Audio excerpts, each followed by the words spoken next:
एक बार की बात है, एक छोटे से गांव में एक चतुर बिल्ली रहती थी जिसका नाम रानी था।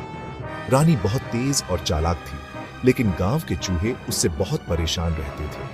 हर रात वे खाना चुराने आते और जैसे ही रानी पकड़ने दौड़ती, वे किसी कोने में छुप जाते। गांव के चूहों ने एक दिन मीटिंग बुलाई। बूढ़े चूहे ने कहा, हमें कुछ करना होगा, वरना यह बिल्ली हमें कभी चैन से नहीं जीने देगी। तभी एक छोटा चूहा बोला, अगर हम उसकी गर्दन में एक घंटी बांध दें तो हमें पहले ही पता चल जाएगा कि वह आ रही है। सबने यह सुझाव पसंद किया, लेकिन एक समस्या थी, घंटी कौन बांधेगा। इसी बीच अगर आपको ऐसी ही मजेदार कहानियां पसंद हैं, तो हमारे चैनल टून प्ले को अभी सब्सक्राइब करें और नई नई लोक कथाओं और अनोखी कहानियों का आनंद लें। अब कहानी पर वापस आते हैं। गांव के बाहर एक बूढ़ी जादूगरनी रहती थी। जब उसे इस बारे में पता चला तो उसने चूहों की मदद करने का सोचा। उसने एक जादुई घंटी बनाई और कहा, जो भी इस घंटी को पहनेगा वह अपनी चालाकी खो देगा।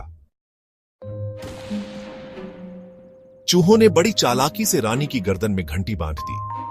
धीरे धीरे रानी की चुस्ती खत्म होने लगी। अब वह उतनी तेज नहीं दौड़ पाती थी और चूहे मजे से इधर उधर भागते रहते। लेकिन रानी भी कम चालाक नहीं थी। उसने घंटी को देखकर समझ लिया कि इसमें कुछ गड़बड़ है। वह जंगल में गई और वहां रहने वाले एक बुद्धिमान उल्लू से मदद मांगी। उल्लू ने घंटी को जांचकर उसमें छिपा जादू तोड़ दिया। अब रानी पहले से भी तेज हो गई। जब वह वापस गांव लौटी तो चूहों की हालत खराब हो गई। उन्होंने रानी से माफी मांगी और वादा किया कि वे अब चोरी नहीं करेंगे। रानी ने उन्हें माफ कर दिया, लेकिन एक शर्त पर, वे मिलकर गांव की सफाई में मदद करेंगे।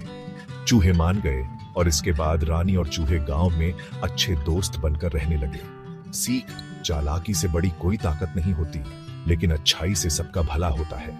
अगर आपको यह कहानी पसंद आई तो टून प्ले चैनल को अभी सब्सक्राइब करें और ऐसी ही मजेदार कहानियों का आनंद लें।